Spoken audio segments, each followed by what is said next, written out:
This session is going to describe the journey of a school of education that transformed their reading coursework to systematically teach the science of reading across all programs, graduate and undergraduate. The faculty will describe the journey and will outline the key actions that led to this transformation, including gaining administrative support, getting all faculty on board, the role of K-12 schools, and creating new curriculum. Additionally, they are involved in a new state-level task force to implement the science of reading in higher education, and they will begin discussing that. Dr. Amy Murdoch is the chair of the Graduate Education Reading Science Program Director and Associate Professor. Dr. Laura Sayer is the Dean of the School of Education, and Dr. Beth Corbo is Assistant Professor and Clinical Director of the Reading Science Program. And listen closely because they are amazing and have so much information to share. Hello, everyone. My name's Laura Saylor. I'm the Dean for the School of Education. And Blythe, I just want to thank you for that introduction. What you mentioned in the very beginning about how our program was able to help you change children's lives, that's exactly what motivates all of us in what we're doing. And I'm sure all of you join us in that. But one of the things we always say in our School of Education is that, is it going to change children's lives? And if it's going to change children's lives for the better, will it impact communities? And then in the end, will it transform the world? So those things are really important, run to the core of who we are. And I really very much appreciate getting to be up on stage here with these two fabulous ladies. So we're going to share with you about our journey and where we've been, and a little bit about where we're going. So our objectives today are explore why, and you all know why, there's a need to focus on the science of reading in higher education. You're going to hear the story of how our university is preparing both undergraduate and graduate students in the science of reading. And also we're going to discuss a statewide project to encourage universities to implement the science of reading in teacher preparation, with another one that's focused on better serving children with dyslexia. And we also want to encourage you guys because good things really are happening in Ohio. So why focus on the science of reading? The NAEP data, right? We've talked about this today. We look at that NAEP data and we can see that right now 34% of fourth graders perform below the basic level of proficiency. And if you look carefully at those numbers, it's worse for students who are living in poverty and for students who are of color. There's the NAEP progress data since 1971. Pretty dismal, not a whole lot of change happening there, right? And Emily Hanford was right to kind of raise that question, why aren't the fire alarms going off? Why aren't the bells whistling? And we found this ourselves. It's not just with fourth graders, right? This is not a fourth grade problem. This problem starts much earlier. We know it starts as early as age 2, and in fact, with some of our own work at the Mount, led by Dr. Amy Murdoch, we can see that you have here 3-year-olds, and the blue bar and the red bar are schools where there's 100% poverty and 50 to 60% ELL learners. And the green bar is a high SES school with no poverty and no ELL learners. So you see that at the 3-year-old level. But then if you look over to the 4-year-old level, the gap gets even bigger, right? And so this is very problematic.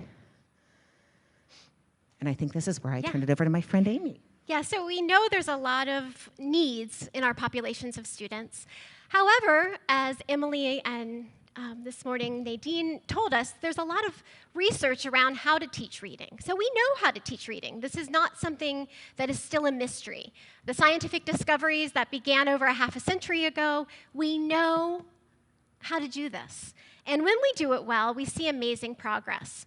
As one of my mentors tells us, Anita Archer, the magic is in the instruction.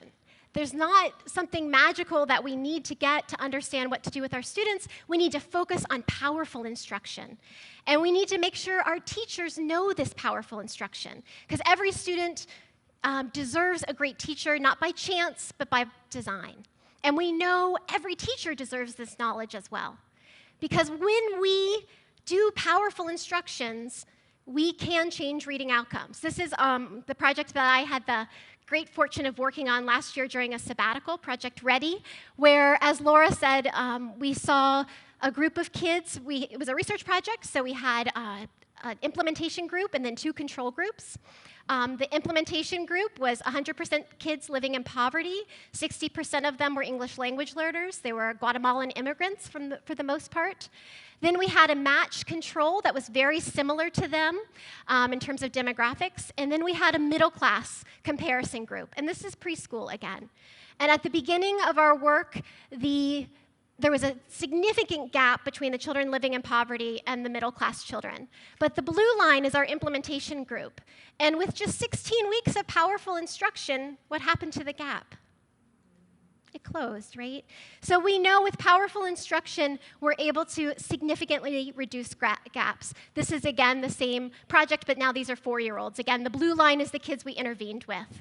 And not quite as dramatic as the 3-year-olds in terms of reducing the gap, but pretty powerful. So with the right instruction, we can absolutely change reading outcomes. And we can do this in all populations. We know how to teach reading.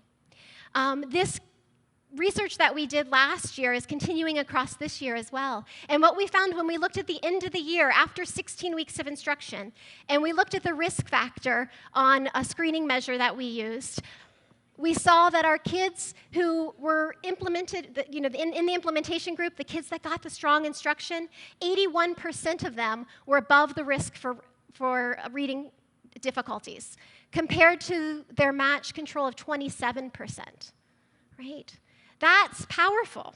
We know that 81% of kids are prepared to go on to school, and the kids who weren't prepared to go on, we knew exactly who they were, and we knew exactly what they needed. So with more time, we could do even better. When we look at our 3-year-olds, the kids at the end of the year were above the risk point, 95%. So I think this data also reminds us the power of when you look at screening data and you look at risk, you also have to look at instruction. What was the instruction? Because if they hadn't gotten the instruction, they may look like they're at risk, but with a little bit of powerful instruction, their risk goes away. So that's a good reminder of screening has to go hand in hand with instruction and understanding it. Because as we know, this is a social justice issue, as Laura will talk about. We aren't going to do this dance the whole We're not, time, not I the whole promise time. you. Yeah, just a little bit more. So yes, this is a social justice issue. Our schools really need our support. I forgot the clicker. Oh, sorry, I got it. Thank you. So Louisa Moat said various sources converge in suggesting that ill-informed, ineffective reading instruction practices are the norm in our classrooms, and that these contrast sharply with the content and principles of structured language and literacy teaching.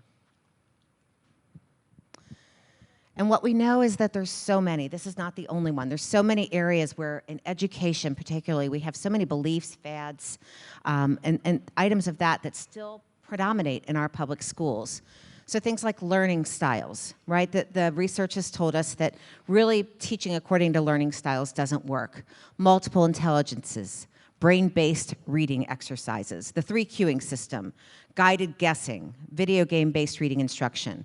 These are all kind of, these are all beliefs and fads that are in our system.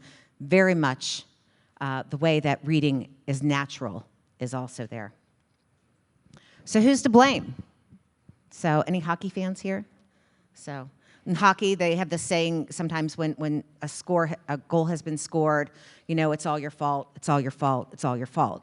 And that's just not a good game to play when we're in education. Because what ends up at the end of the day is it's our teachers who are doing their very best according to how they've been prepared, that they feel regret. They feel embarrassed and ashamed, a little bit angry about why they were prepared the way they were, and confused. There's multiple targets of opportunity to take on this blame or to take on this responsibility is what it really is.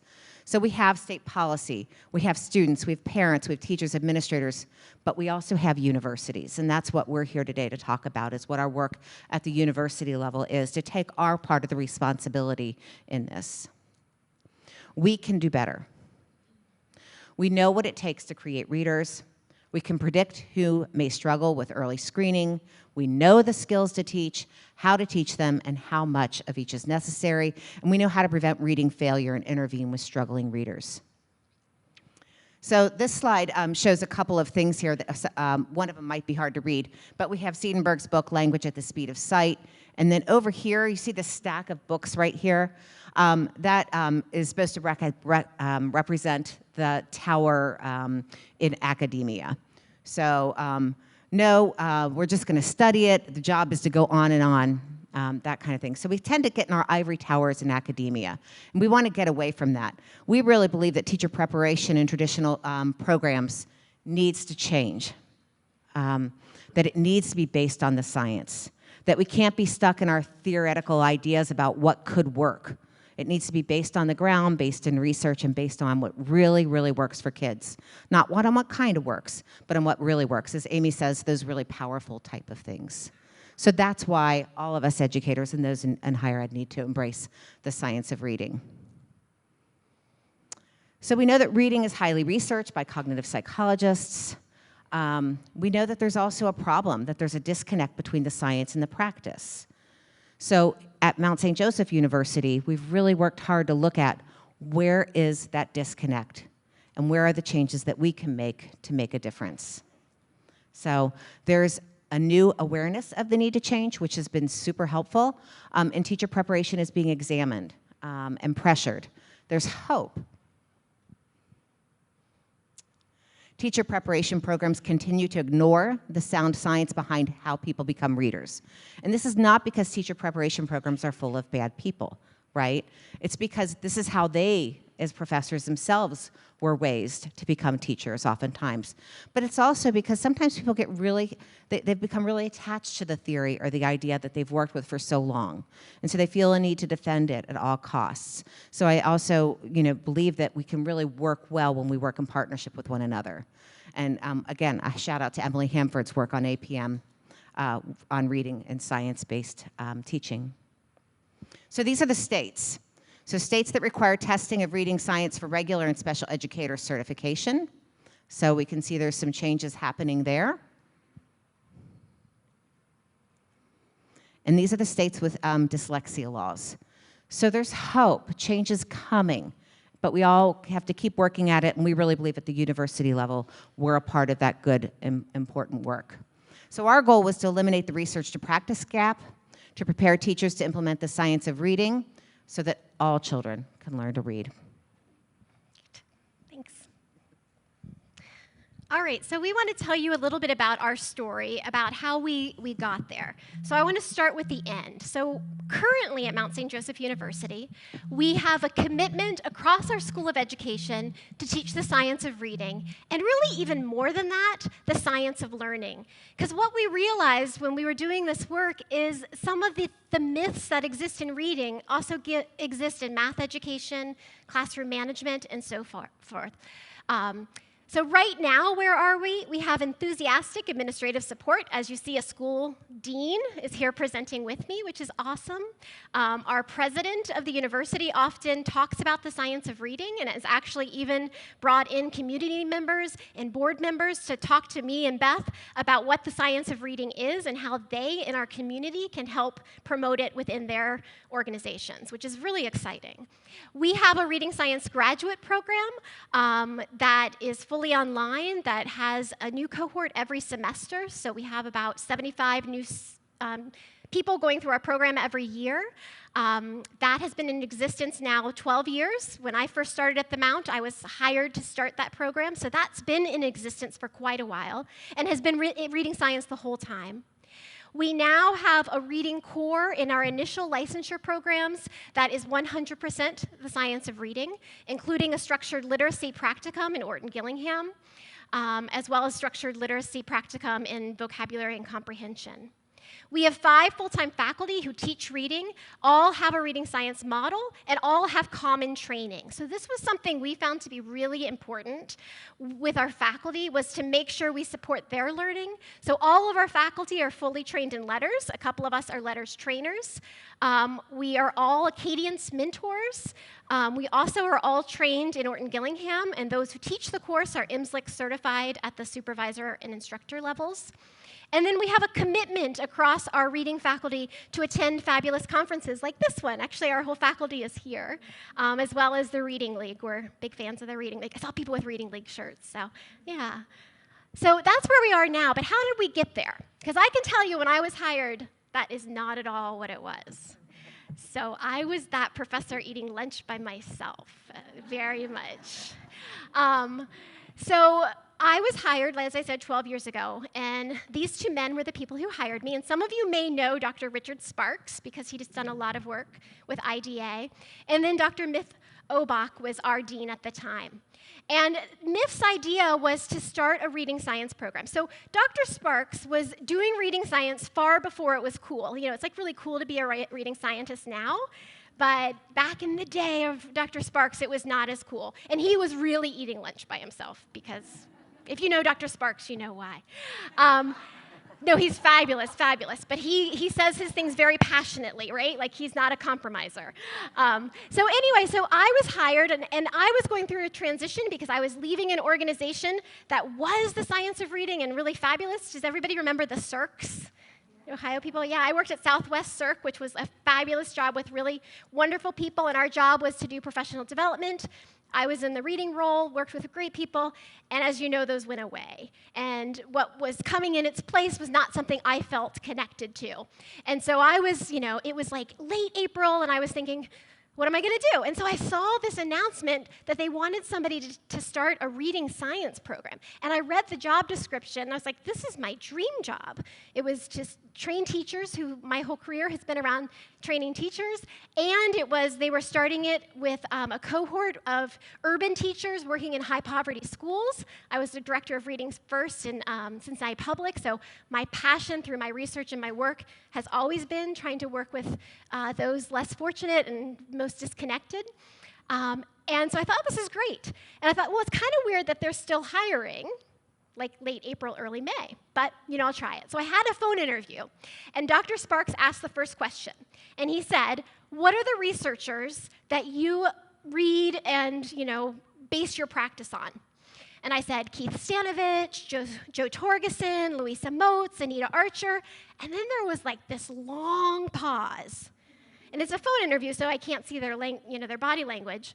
Well, later I learned that Dr. Sparks turned to Dr. Obach and said, thank God. Because here's one of the things we've learned. People who are reading science and people who aren't reading science, we read very, very different researchers. So the quickest way to know somebody, what kind of reading philosophy they have, is to ask who they read.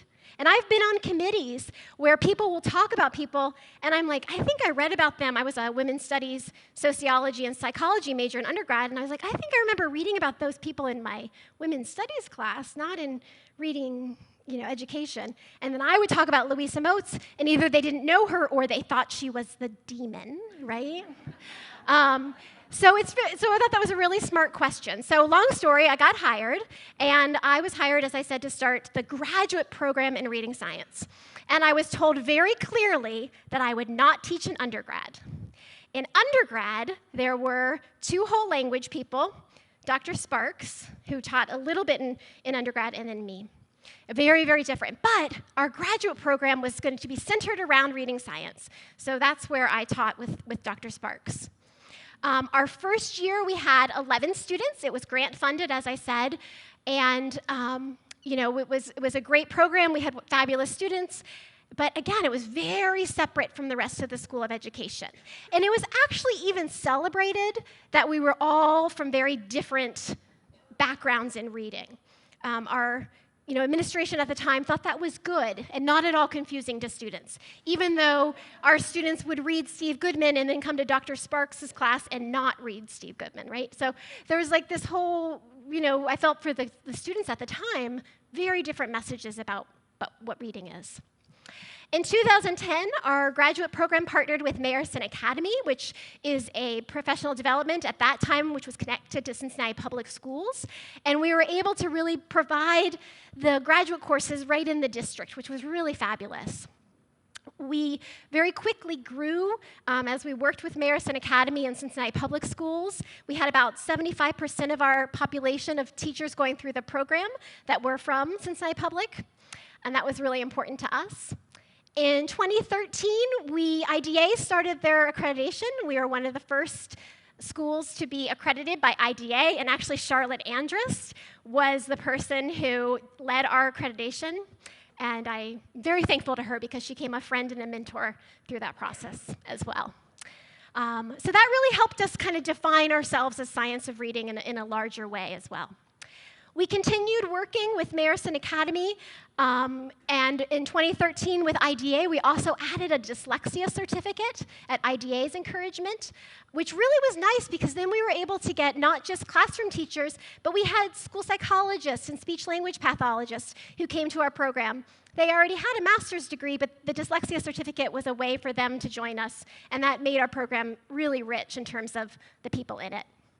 In 2014, we began a fully online program. So one of the things I always say when I talk about this, like, why did your university, embrace this? Well, one of the reasons they embraced it is because our program did really, really well. So this is the number of students we had, new students we had across the years. And so we started with 8, and by 2011, we had 48 students. And here's the other thing that I think is really important. So the students I had in my program almost exclusively were teachers working in urban schools. And they were working with children who didn't necessarily, some of them did, but as a whole didn't have families advocating for them. And so when people ask me, how is the change going to happen? In my experience, and I know parents have done fabulous things to advocate for their children, but in my experience, change is coming from the teachers. Because teachers, once they get the science of reading, absolutely at first they're frustrated that they didn't get it in teacher prep, but my experience, once they get it, they share it, and they do amazing things with it, with their students, and they see these great outcomes. We had a zero marketing budget through this whole picture. It was all word of mouth. So people said, I learned something that was useful, I was able to implement it in my classroom, you should also go to the Mount. So that's how it spread. Because teachers want this knowledge, right? Teachers are desperate for how to help their students, especially when they're in districts that don't have a lot of other supports. Another thing, as I just kind of talked about in a second ago, was our partnership with Cincinnati Public. Because we had a mass of teachers going through the program, and it was really lovely. At some schools, we had almost the whole kind of early elementary group going through our program. And so that, that's really powerful when you go through with other colleagues. And they were seeing really nice outcomes with their students, which made their principals happy. And it started being talked about across the district. The district hired reading specialists, and they at first said, you have to have a degree from Mount St. Joseph University. And then the union said, you can't say that. But then they said, okay, you don't have to have a degree from Mount St. Joseph, but you have to have letters training, Orton Gillingham training, so all the things that we would have. And so that was a huge impact. We also worked with one school in the dyslexia pilot project that was part of our legislation here in Ohio. And this was the school that had mainly reading science people as part of it. And they had really great outcomes. So that became, again, a real important selling point in terms of moving towards the science of reading. So the science of reading was really being talked about across our district as well as our other schools that our teachers were in. But at these early years of the program, we were very focused in Cincinnati Public. So now in 2020, we have a fully online program, as I said. We have 30 different states where teachers come to our program and 5 different countries. And it is a dream job. It's a fabulous job. I have, get to interact with these really amazing teachers as they come to the science of reading. Just last year, we were reaccredited at our graduate program level with IDA, and our dyslexia certificate now has a pathway for the dyslexia intervention specialist level, the specialist level with IDA. But what I really want to talk about, I got to talk about this too, that's right. And then the other kind of exciting thing in graduate is we are going to start a doctoral program, which we're really excited about. And the reason we wanted to start a doctoral program is because, well, first of all, a lot of our students want to do a doctoral program. So once they learn the science of reading, they want more and more, just like all of you, right? It's like addictive. We want to learn more and more. And so for years, our students have been saying, start a doctoral program, start a doctoral program. And we really want to start a doctoral program not to prepare researchers, which of course is needed, But we want to prepare people who will teach in higher education and prepare our new teachers in the teaching of reading. Because what we found through our searches at the university, it's really hard to find professors who have a depth in the science of reading. And you can't train people on that which you don't know, right? So that was a real focus that we took. So that will start in May of 2021. But what I really want to talk about, which I was most excited about, is our work in teacher preparation. So when I was first hired at the Mount, I really wanted to teach in undergrad. And I did get to teach some in undergrad. But there was, as I said, a real kind of celebration that, Amy and Rick teach science of reading and other people teach whole language. And isn't that wonderful? We're giving our students lots of great choices. And Rick and I, for years, were saying, we've got to bring this together. Our students are not leaving us knowing how to teach reading in a strong way. They're getting mixed messages, and it's challenging. So then a couple things came about that helped us really change our teacher preparation. So part 2 of our story is really about teacher preparation. And this is, I think, the most important part of our story. So the first thing that happened is every year at the Mount, we have a teacher summit, which is really for high schoolers who want to be teachers. We bring them in, we have speakers, our faculty do breakout sessions, and it's really about come join the teaching profession, consider our university. Well, our keynote speaker in the spring of 2017 was the superintendent of Cincinnati Public Schools at that time, Mary Ronan. And she said, and our president there is there, and our provost is there, and our dean is there. She said, Mount St. Joseph, you need to do what you've done in graduate education and reading in undergrad. You need to make sure that all of your undergrads are trained like your graduate students are, because we snatch your graduate students up right away, but we want your undergrads like that. Because most of my graduate students already had jobs. They're just, keep working. So that was really powerful. And our provost was like, what's this, because that's our largest employer. So that's powerful. The other thing that happened is Mark Seidenberg's book came out, and Chapter 11. Does anybody know what Chapter 11's about? I know Emily does. It's about the culture of higher education and the disconnect between the culture of science and the culture of schools of education. And he very eloquently wrote what we have been trying unsuccessfully to say to people in administration, that the culture is too disconnected. We have to build a new culture in the School of Education to really make a change. We have to train our teachers to be scientists as well as teachers. And so that was very impactful. Our provost was a biologist, and she read Chapter 11. Laura read Chapter 11 and then read the whole book. I don't know if Diana read the whole book, but she read Chapter 11. So the provost started sending me things. She sent me a New York Times article by this reporter named Emily Hanford and wondered if I had heard of it. And I was like, oh, yes.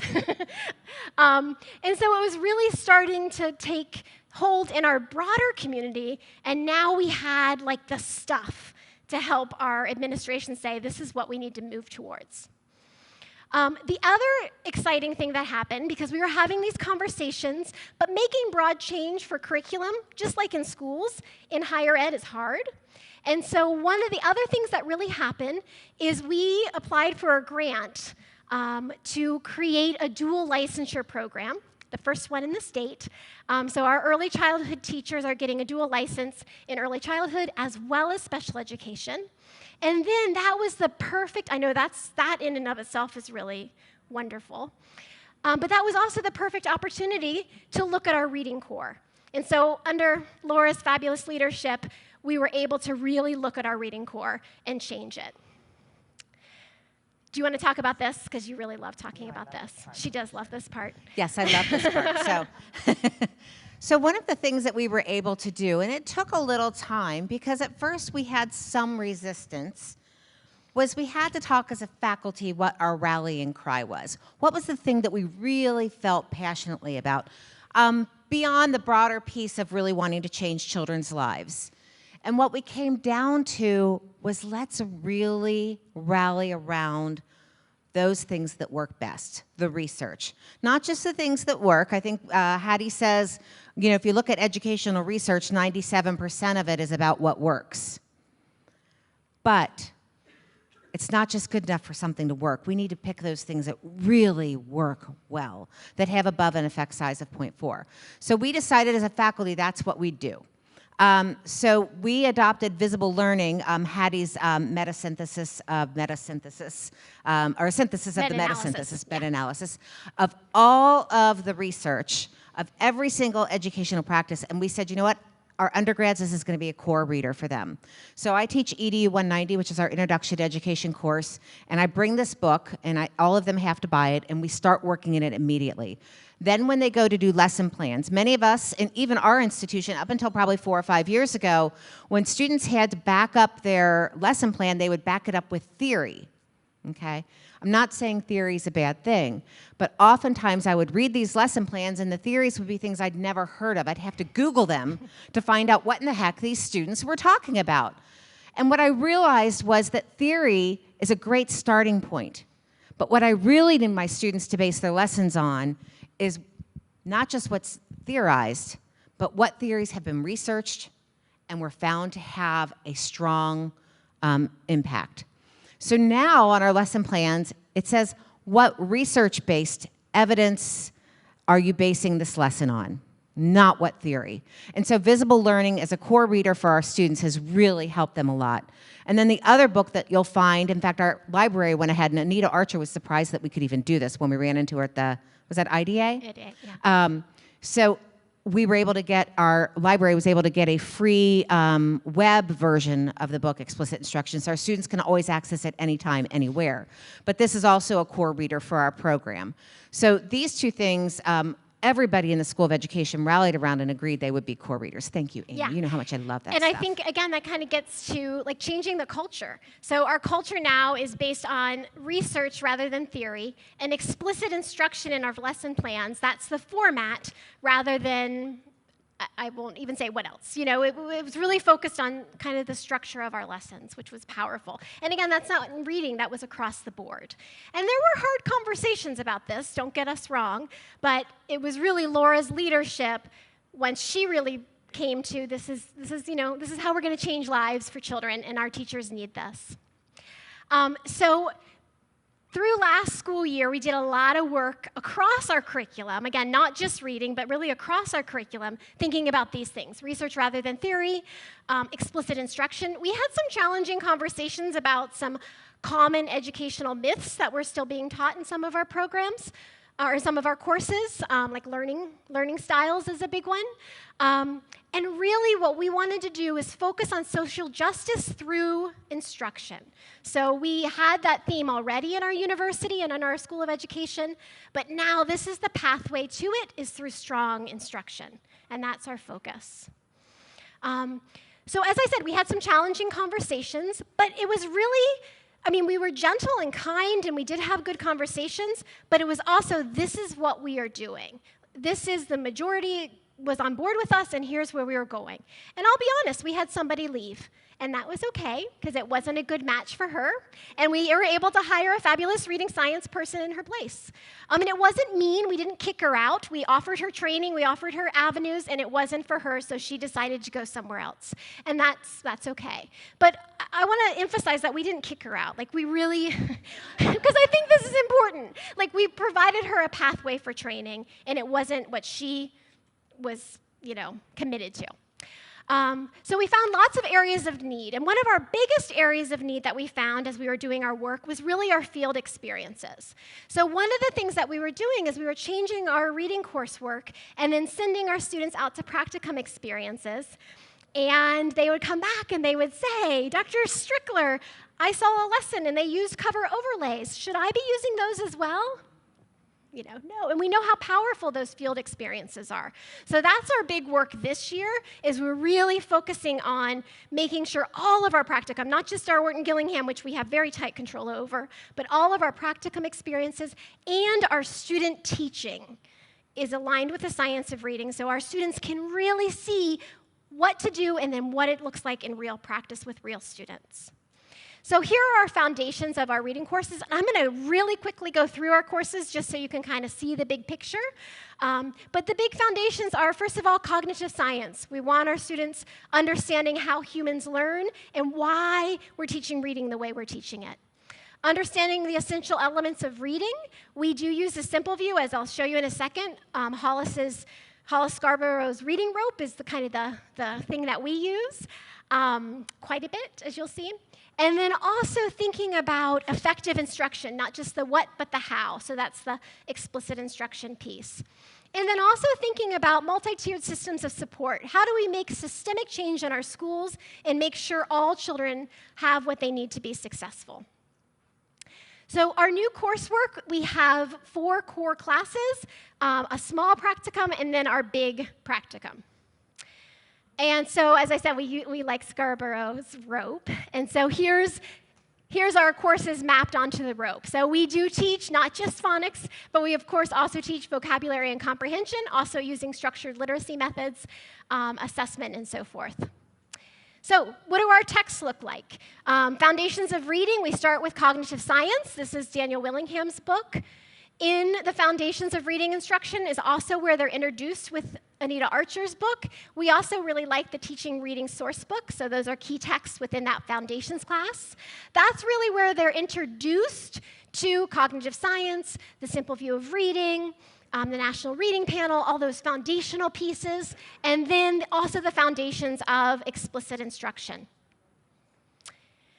In our phonics class, we use 2 texts around explicit phonics instruction.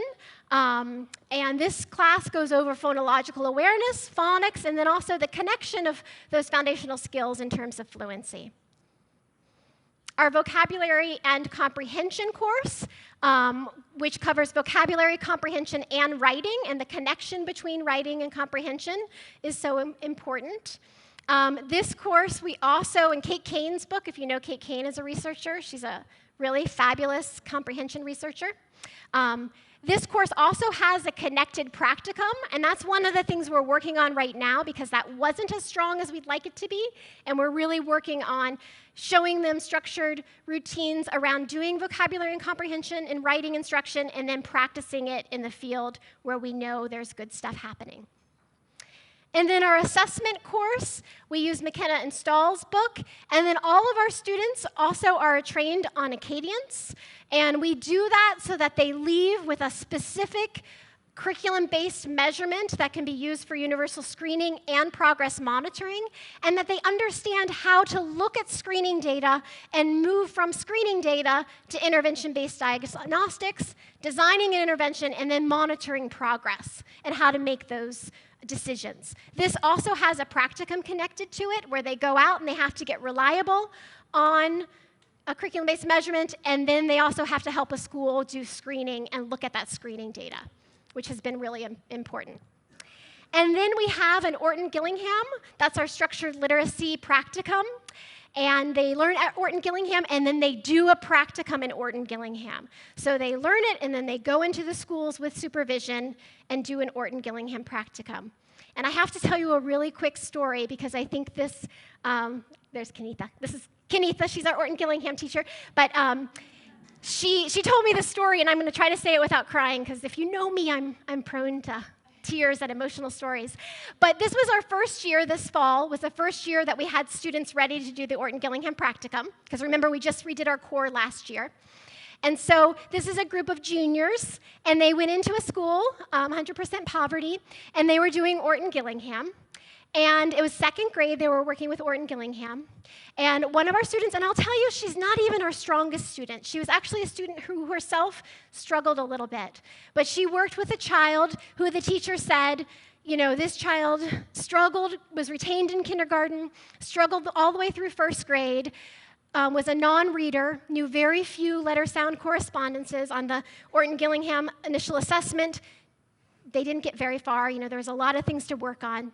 By the end of the practicum, this 2nd grader was reading, and everybody was so amazed. The 2nd grade teacher was just amazed. And this is a junior who was working with her one-on-one, doing Orton-Gillingham. Everybody was so amazed, all the teachers. They took her to the principal and had her read in front of the principal. And the teacher, the child, of course, was just doing beginning reading, but she was actually reading. And she read a book just beautifully, apparently. And she looked at the principal and said, "How do you like me now?" Right? When people talk about explicit systematic instruction taking the joy out of reading, like, what's more joyful than to be able to actually read it and tell a principal that you've been in the principal office? Yeah, right? And this is like a 20-year-old doing this. And how powerful for that undergraduate to be like, I taught this child to read when nobody else could. And what was the magic? It was the instruction, right? It wasn't that 20-year-old, right? She's a brand new teacher who was struggling a little bit herself, but she taught a child to read, right? The magic, again, is in the instruction. So I just love that story, and I didn't cry. So so that's really what we're about. We want to have our teachers feel powerful to be able to provide the instruction to all students. So we're continuing our work. Last year, I also had the opportunity to be on an exciting committee with the Ohio Dean's Compact. So this is something that the Ohio Department of Education has done. They created a higher education literacy steering committee. And their purpose was to how do we spread the science of reading in higher education. Ohio is not going to do what Mississippi did. They're not going to mandate that every teacher go through training, which, Mississippi's had great results, but, Ohio's not going to do that. But they are doing things, and it's really exciting.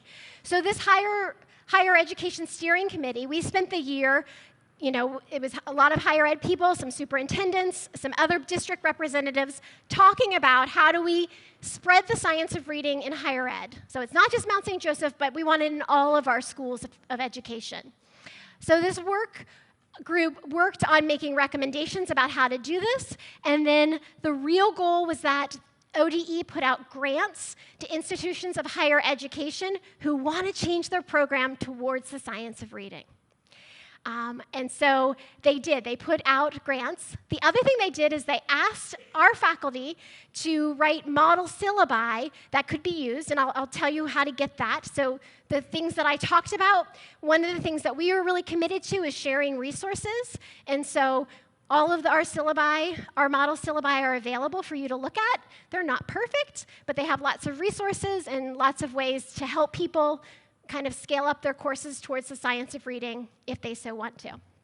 But there are 7 universities in Ohio that are implementing the science of reading in their undergrad. They're all going through the work that we did at Mount St. Joseph, where they're looking at their programs and they're changing their programs towards the science of reading for teacher prep. And I think that's really exciting. Website, which you can get through our main website, and then click on projects. There's 2 projects. One is Project Ready, which is the preschool work that I did. All of that is also available for free if anybody works in preschool and is interested in preschool instructional materials. And then the second project is our higher education project. And so all of that is available for free. And with the higher education work, we have our 4 core syllabi, a planning checklist, a resource list, and then a document that just describes what is the science of reading and what are the tenets that we're trying to achieve. And this will be updated. So as we've updated more things, we'll change out the model syllabi to the ones that we've created specifically at Mount St. Joseph, including our structured literacy Orton Gillingham practicum.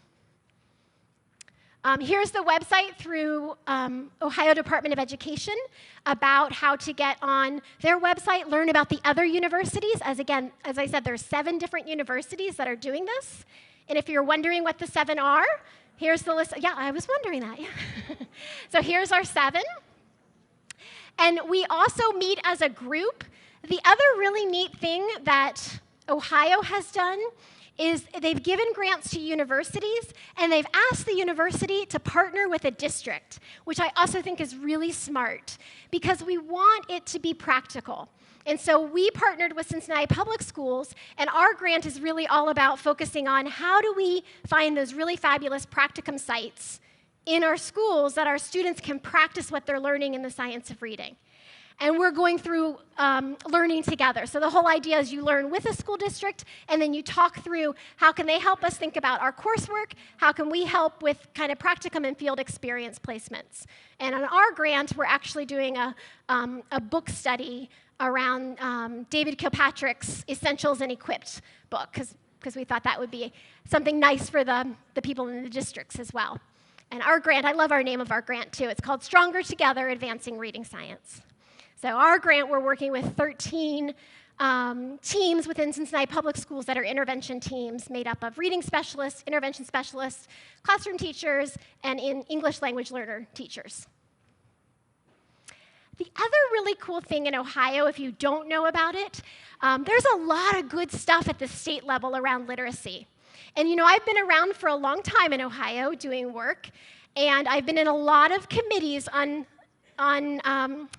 the Ohio Department of Education where I haven't been as excited about.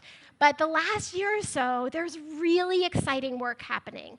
And one of the great documents that everybody should be aware of, if you're not, is Ohio's plan to raise literacy achievement. Has anybody seen this? A couple people have, yeah. So they had one last year, which I thought was great, and then they've just updated it, and they've made it even better. And again, this is a really great team, and I think the team is here today, too. I think Sarah and Melissa, and Beth, maybe they're somewhere else, but great leadership around this work. The simple view of reading is outlined in this. So we have a state document that outlines the science of reading, which is very powerful. And here's how you can get to it. But I would highly encourage you to check out ODE's literacy website in general, because there's really great resources. We're lucky to have the leadership we do right now. And they talk about dyslexia in this plan. They define it using emotes, or they define it using the IDA definition, and then they have a beautiful quote by Motes talking about how all teachers need to understand dyslexia. So, you know, there's great things that we have at our state level that can help us in our work as we're trying to convince others to join us. Our state really is leading the way in this.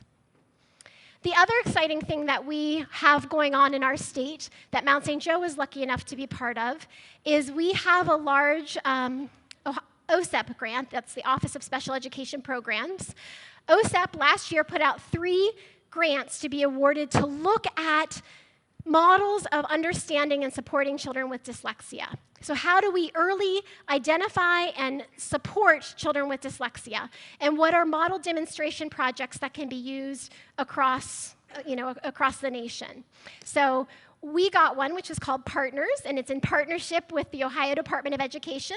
And Dr. Melissa Weber-Mayer is the principal investigator on our grant. And then myself and Dr. Wendy Strickler from Mount St. Joe are involved. And University of Cincinnati, Dr. Julie Morrison, who's our evaluator. The other grant is Marianne Wolf from UCLA, and then the other grant is led by Jack Fletcher. So you know, like Jack Fletcher, Marianne Wolf, and little Mount St. Joe, and ODE, our fabulous ODE partners. So we were excited to be part of that work as well. So again, I think that is also, because it's our State Department that's partnering with this, it's not just a research group, it's a State Department. This is really going to help our work across public schools in terms of serving children with dyslexia and doing a better job of helping all children in a public school setting, regardless of your income level, get the supports you need to be successful.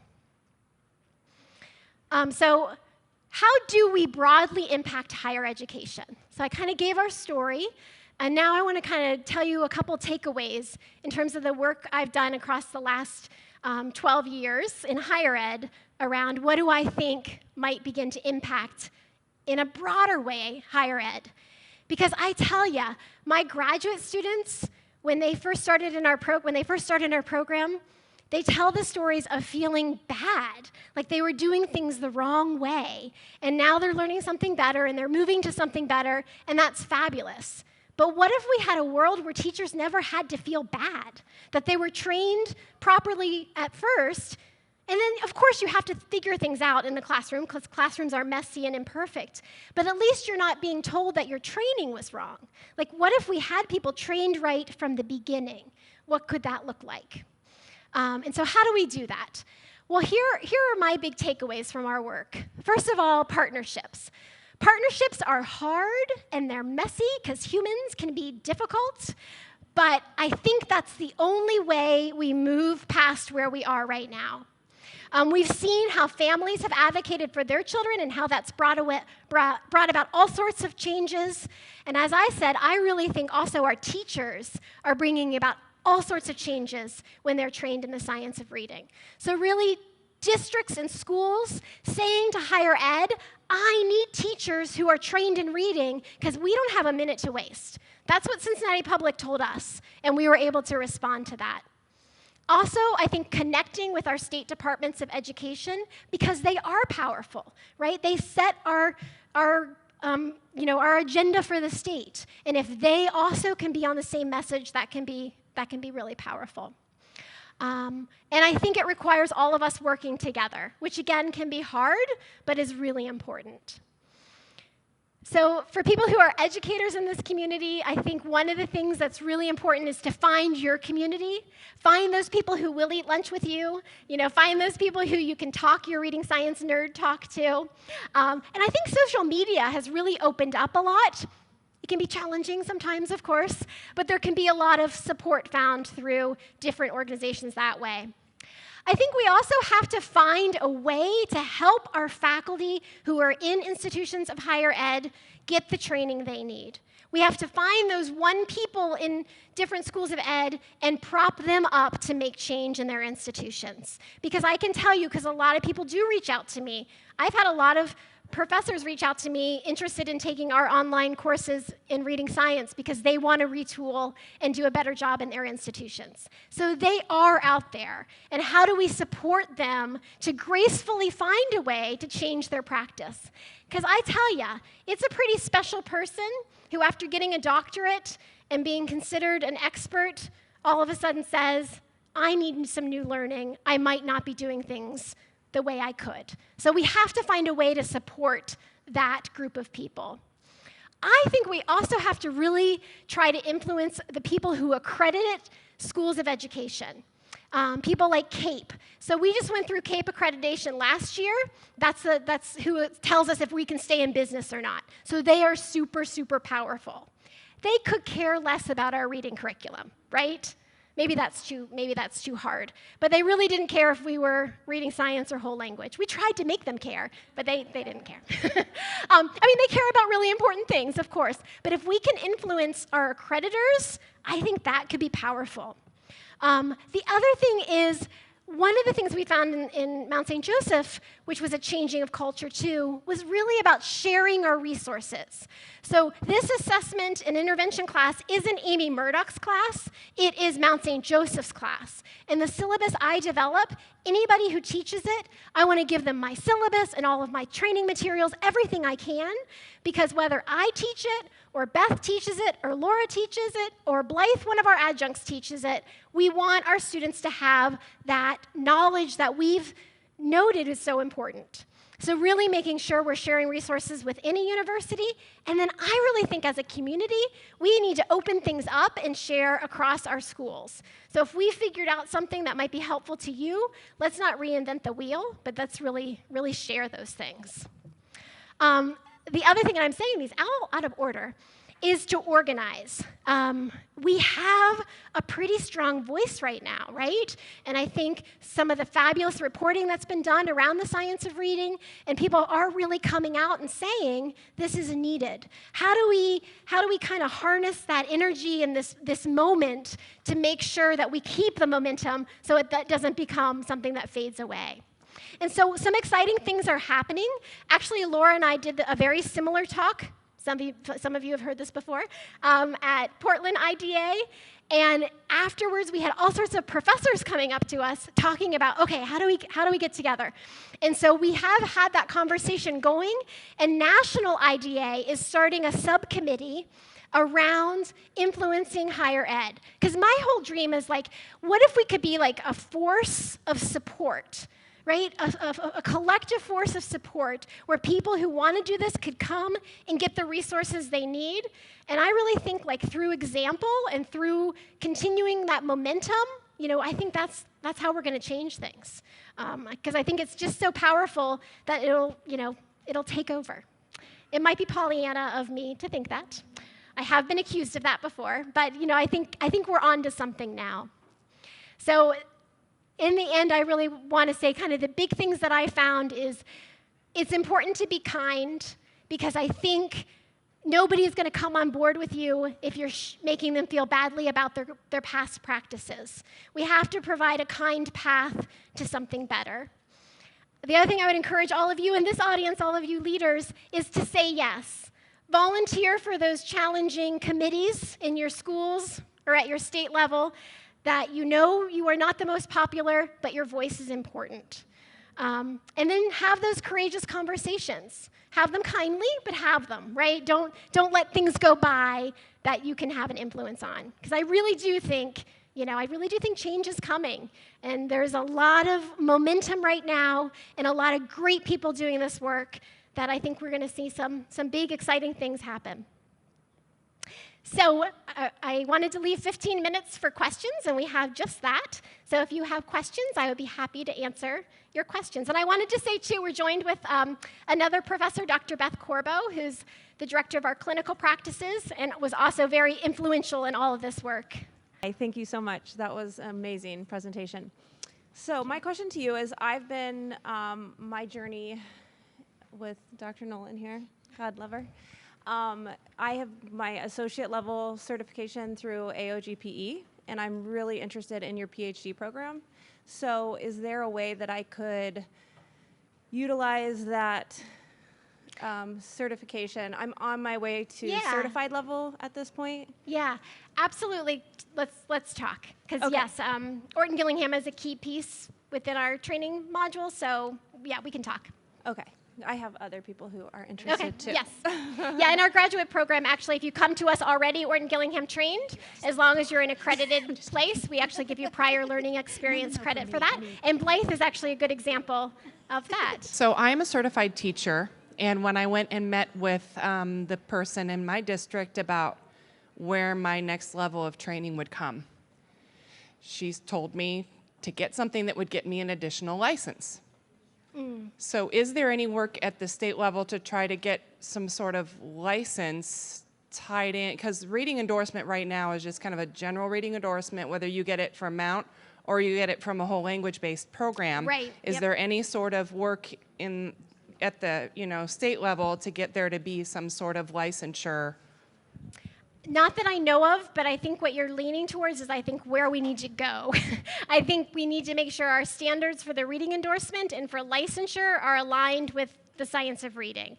So there may be things in the works that I don't know about, absolutely, but that I think is our next direction. How do we really influence those bodies to make sure people are trained, because that will influence higher ed.